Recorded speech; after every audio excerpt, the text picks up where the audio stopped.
नमस्ते दोस्तों, स्वागत है आज आपका मेरे चैनल पर।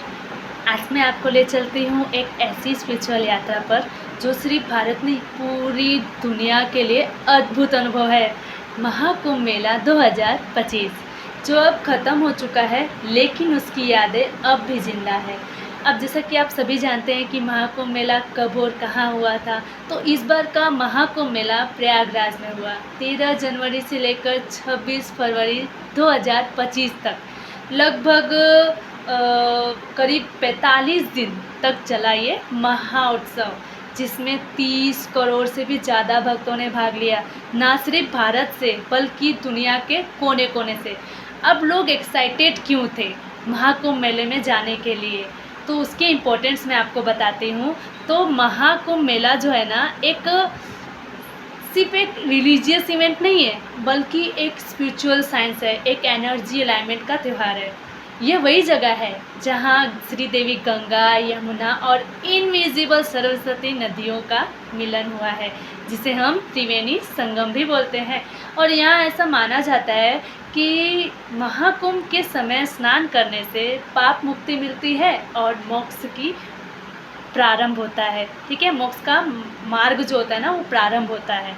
और अब इसका जो शुभ स्नान जो होता है ना, वो मैं दोस्तों आपको बताती हूँ। तो शुभ स्नान कौन कौन से थे, तो 13 जनवरी को पौष पूर्णिमा स्नान था, 14 जनवरी को मकर संक्रांति स्नान था, 29 जनवरी को मौनी अमावस्या स्नान था, जिसके लिए बहुत दुख है कि बहुत से लोग मारे गए थे, जिनके आत्मा को भगवान शांति दे।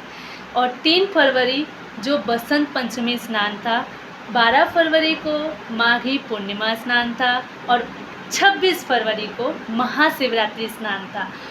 अब मैं आपको बताती हूँ कि महाकुंभ मेला जो था ना, वहाँ पे अलग अलग देशों का कल्चर सब कुछ बनाया हुआ था। कोने कोने पर उनका कल्चर, उनका रहने का तरीका, बोलने का तरीका, सब कुछ, उनका घर कैसा होता है, सब कुछ पूरा वर्ल्ड कल्चर जोन था वहाँ पर प्रयागराज में। तो उनका खास क्या क्या था, तो इंटरनेशनल कल्चर रिप्रेजेंटेशन किया गया था प्रयागराज में, योगीराज में। तो उसमें कैसा, मैं बताती हूँ आपको कि कौन सी देश का कल्चर था वहाँ पे, जिसको देखने के लिए ना लोग है ना बहुत एक्साइटेड थे वहाँ पे जाकर। ठीक है, जापान, जहाँ पे जैन गार्डन था, वर्कशॉप था, टी सेरेमनी था, जापान में जो होता है ना, वो वहाँ पे प्रयागराज में बनाकर दिखाया गया। एक रसिया के लिए भी था, रसिया ट्रेडिशनल फोक म्यूज़िक भी था, और मट्योक्सा आर्ट होता है एक, उन्होंने आर्ट बनाकर ऐसे दिखाया हुआ था। ठीक है, और थाईलैंड में जो डांस परफॉर्मेंस होता है ना, बुद्धिस्ट आर्ट था और डांस परफॉर्मेंस था वहाँ पे, थाईलैंड के लिए बनाया हुआ था वहाँ पे। फिर नेपाल के लिए भी बनाया था, लॉर्ड बुद्धा का डोम बनाया हुआ था, चैंटिंग जोन बनाया हुआ था। USA, America, United state of America के लिए काउबॉय कल्चर, जर्ज म्यूज़िक, योगा सेशन बनाया हुआ था। अब फ्रांस के लिए भी कुछ ऐसे ही बनाया था, लाइक आर्ट इंटेलिजेंसीज और फ्रेंच फूड कॉर्नर, हाँ फूड कॉर्नर था। ठीक है, मैं वहाँ गई थी इसलिए मैंने सब देखा है वहाँ पर। अब साउथ अफ्रीका में हैम्बॉक डिस्प्ले कुछ बनाया था, और के पॉप कल्चर एक्सचेंज ऐसा कुछ था वहाँ पे, वो भी बहुत ही यूनिक तरीके से बनाया हुआ था देखने के लिए। मतलब बहुत ज़्यादा, इतना ब्यूटीफुल जगह पर उन लोगों ने बनाया था ना, मज़ा आ गया था देखने में। अब जैसा कि मैं आपको बताती हूँ महाकुंभ मेले का है ना मेजर अट्रैक्शन क्या था, तो मैं आपको बताती हूँ। नागा साधु की शाही प्रोसेसन एक जीवन भर याद रहने वाला दृश्य था। और अक्सरस के कैंप थे, ऐसे ही कुछ था। And light and sound shows था, जो गंगा की नदियों को ना, मतलब कहानियों पर जो क्या बोलते हैं कि गंगा नदी बनी कैसे थी, उन्होंने जन्म कैसे लिया था, उनके माता पिता कौन थे, तो ये सब भी उन्होंने लाइट और साउंड के साथ शो किया हुआ था। ठीक है, और आयुर्वेदा और हीलिंग जोन था वहाँ पे। उन्होंने अलग अलग जगह पे है ना हॉस्पिटल्स भी लगाए हुए थे, हॉस्पिटल्स का उपलब्ध भी था, सब कुछ था वहाँ पे सभी के लिए। डिजिटल ड्रोन भी था वहाँ पे सबके लिए, हेल्प भी करने के लिए, और साथ में उस नज़ारों को ऑल ओवर दुनिया में दिखाने के लिए।